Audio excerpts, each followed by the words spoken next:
아즈메를 듣고 계십니다. 부산 시민 여러분, 아즈메 방송을 들으이소. 함께 목소리를 내주이소.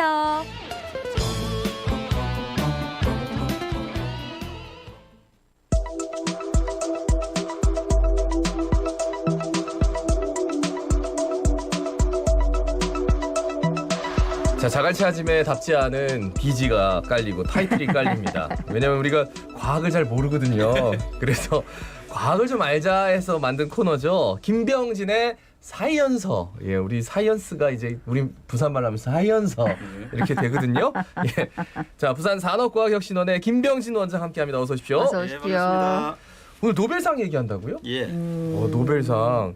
그러고 보니까 노벨상 중에서 이제 과학과 관련된 노벨상 올해 좀 화학상 한번 좀 노려볼만 했는데 그게 좀 물 건너가가지고 많이 아쉬웠습니다. 노벨상 좀 설명해 주세요.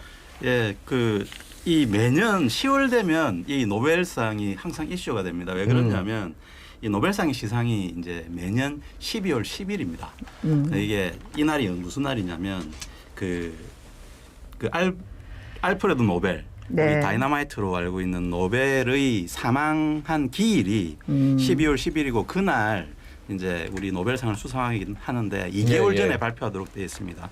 그래서 매년 10월 초 되면 누가 받을 건가 이제 관심이 많은데 이 노벨이 그렇습니다. 우리 노벨이 우리 폭탄으로 잘 아시죠? 네네. 예, 니트로그리셀린이라는 거를 갖다가 이제 폭약으로 만들어 가지고 이제 안전하게 강한 폭탄을 만들었는데 이게 자기의 의도와는 상관없이 예.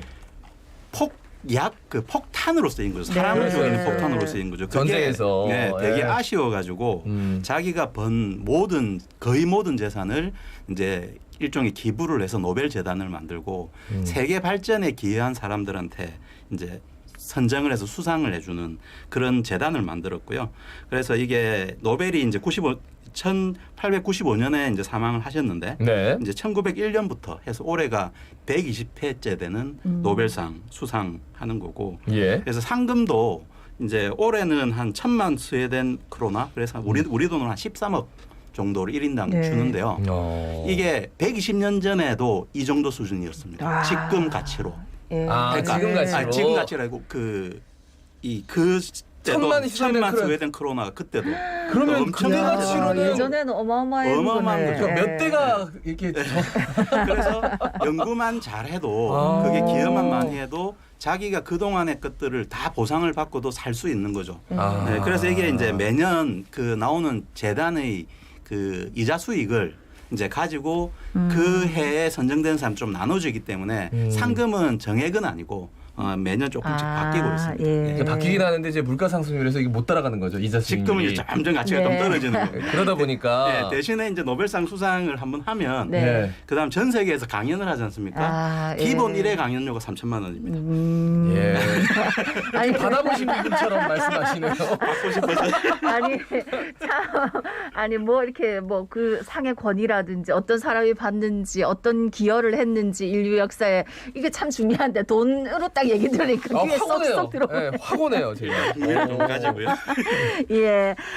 근데 이제 그 중에서 아까 조금 언급했습니다만 올해 아무래도 이제 노벨 과학상 쪽에 관심이 많이 갔었는데 이게 노벨 과학상이 생리의학상, 물리학상, 화학상 이렇게 3개 분야로 나뉜다고요. 예, 원래 노벨상은 이제 원래 시작할 때는 5개 분야였습니다. 그렇게 방금 말씀하신 물리, 화학, 생리의학 같은 과학상 3분야. 그리고 이제 문학상, 사람의 마음을 네. 치료해주는 네. 문학상, 그리고 세계 평화에 기여하는 평화상. 이렇게 돼 있고, 이제 노벨 경제학상도 이제 조금 네네. 들어보셨을 텐데 네네. 그거는 1968년에 한참 뒤에 만들어졌습니다. 그래서 이건 노벨의 생각은 아니고, 그래서 스웨덴 중앙은행에서 이제 상금도 주고 하는 그런 상으로 보시면 되고요. 예. 또 한 가지 또 재미있는 건 평화상은 이게 스웨덴에서 안 줍니다. 아. 평화상은 노르웨이에서 선정해서 합니다. 왜 그러냐면 예. 노벨이 죽을 때는 예. 스웨덴과 노르웨이가 한 나라였습니다. 아. 네, 그래서 이제 평화상 그대로 노르웨이에서 하고 있고요.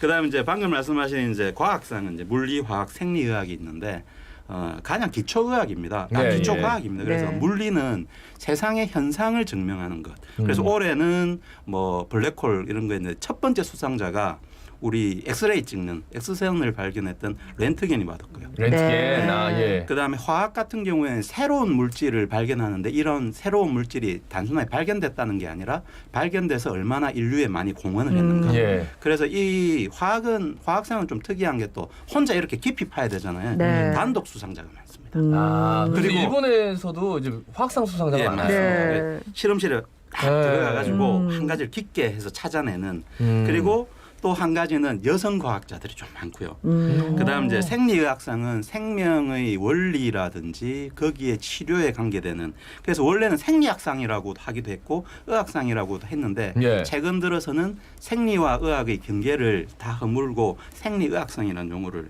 많이 쓰고 있습니다. 네. 알겠습니다.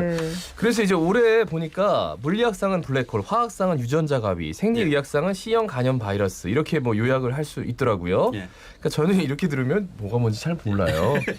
근데 왜 이 연구들이 노벨상을 받은 건가요? 그래서 이 노벨상의 선정 기준이 자체가 일단은 다른 사람들이 안 했던 것들을 찾았는데 그리고 그게 인류 사회의 발전에 공헌을 해야 됩니다. 네. 그러니까 올해 수상한 이 분들도 인류 사회 공헌을 많이 한 거죠. 예, 그래서 예. 이제 먼저 물리 보면 블랙홀, 우리 블랙홀은 다른 세상처럼 보이는데 뭐 영국의 로저 펠로즈 같은 경우에는 지금 돌아가신 스티브 호킹과 공동 연구를 통해서 이론적으로 블랙홀이 이제 이 천체에 미치는 영향과 예. 상대세론과의 관계를 이런 증명을 하셨고 그 다음에 이제 그 라인하르트 겐트나 안드레아 게즈 같은 분은 이제 실제로 블랙홀을 우리 은하계 내에서 찾은 거죠.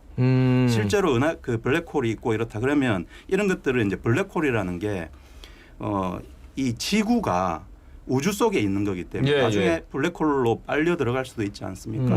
그런 부분들에 대한 연구를 종합적으로 할 수 있는 토대들을 다 만들었다. 그러니까 잠시만요. 지금 물리학상 받으신 분이 3분이세요? 예. 그러면 상금은 어떻게? 1인당으로 받으죠. 아, 예, 알겠습니다. 자, 화학상 얘기할게요. 화학상.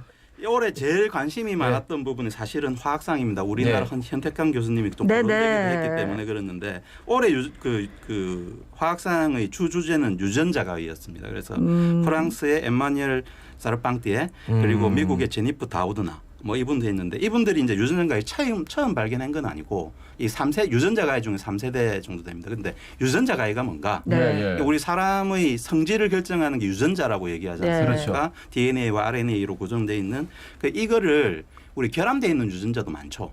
그렇죠. 사람의 욕망은 이거를 좋은 유전자로 바꾸면 되지 않을까 있었죠. 그래서 이거를 이상한 유전자를 찾아가서 잘라내고 다른 유전자로 치환시키는 기술입니다. 그래서 효소가 들어가서 이상한 유전자를 톡 잘라내고 거기다가 새로운 유전자를 넣을 수 있는 건데 1세대, 2세대에 비해서 시간이 굉장히 빨리 가고 그다음에 정확하게 타겟을 찾아가는 기술이 이 3세대 유전자 가위 기술입니다. 근데 이게 어떻게 영향을 미치는가 방금 얘기해도 유전자 치환되는데 그럼 그게 뭐지 이렇게 생각하실 수도 있는데 병충해 많은 곡물이 있는데 네. 네. 그 유전자를 바꿔버리면 우리가 그 농약을 안 쳐도 병충해에 강한 그 식물들을 만들어낼 네. 수가 있습니다. 동물도 병에 강한 가축들을 만들어낼 수가 있고요. 심지어는 사람의 유전자도 바꿔서 이 유전자 질환을 갖다가 치료해내길 수 있는 틀도 만들어낼 수 있습니다. 근데 요즘 그 유전자를 이제 뭐 이렇게 치환하고 변형해서 만든 농산물 이게 네. 사람한테 안 좋다 GMO 뭐 네. 이런 거 해가지고 미국 농산물 중에 대부분 예. 많다. 근데 그런 거랑 좀 다른 거예요? 이거는? 그러니까 우리 그 방금 얘기하신 GMO라고 그래서 유전자 변형 식물인데 그건 인위적으로 유전자를 없애버리거나 그래서 화학적으로 조정하는 겁니다. 이거는 생리학적으로 바꿔버리기 때문에 그 자체가 안정성이 높다고 보고요. 단지 이제 이 유전자 변형 기술, 유전자 가위에 의한 이건 재조정 기술이라고 얘기합니다. 예. 재조정 기술이 인류에 미치는 영향은 조금 그렇기 때문에 인체에 직접 사용하는 거는 지금 여러 가지 논의 네. 과정 중에 있고요. 그래서 이 지금 요번에 유전자 가위로 이 노벨상 받으신 분이 예. 최근에 그 우리 코로나 진단 키트를 만들었습니다. 아. 이 유전자 이 가위 기술로. 예, 근데 예. 이게 5분 만에 유전자가 그 코로나가 확진을 시킬 수 있습니다. 그러면 이게 어떤 상황이 그다음에 이게 장치도 우리 지금 PCR이라는 뭐 증폭 장치 이런 거 쓰는데 네. 필요 없이 스마트폰으로도 가능하답니다. 아. 그러면 우리가 아침에 나갈 때 찝찝해 그럼 자기가 집에서 유전자를 그러니까 그 코로나를 진단해보고 네. 이상하다 그럼 병원 가고 아니면 할 수 있기 때문에 굉장히 이 효과적인 것들도 이렇게 되고요. 그래요? 예, 마지막으로 이제 생리학상인데 생리학상은 세 분이 받으셨습니다. 예. 하비 울턴, 마이클 호턴, 찰스 라이스 세 분이 다 영어네요. 예. 아니 왜냐면 미국 영국 분들 미국 영국 분입니다. 예. 이분들은 C형 C형 간염 바이러스를 규명을 하셨거든요. 이때까지 우리가 혈액에 의한 간 질환은 A형 간염, B형 간염이랬는데 그걸로 이제 우리 백신도 나오고 다 했잖아요. 치료제도. 그렇죠. 근데 이거 말고도 또 있더라. 치료가 안 되는 게. 그것들을 결국 찾아보니까 이걸 이제 C형 간염이라고 얘기를 하고 아직까지 치료제가 나온 건 아닙니다. 네. 근데 치료제를 찾을 수 있는 거니까 인간이 이때까지 대응하지 못했던 병에서 규명을 했기 때문에 향후에 치료제를 찾아낼 수 있는 길을 열어준 거죠.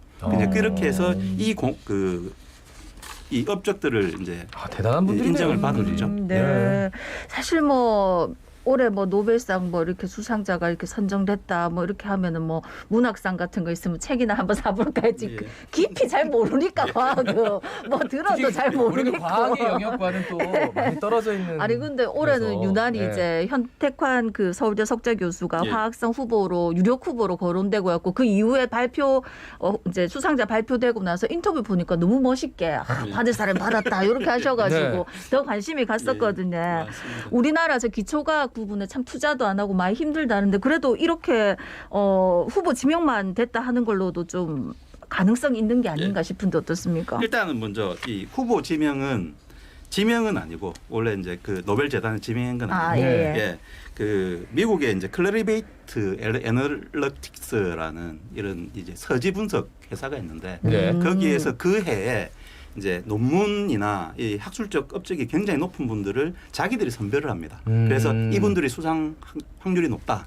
그래서 우리나라 현택환 교수님이 그 중에 한 분으로 들어가신 네. 거고요. 그 이전에 다른 분들 잠깐 거론이 되긴 했습니다.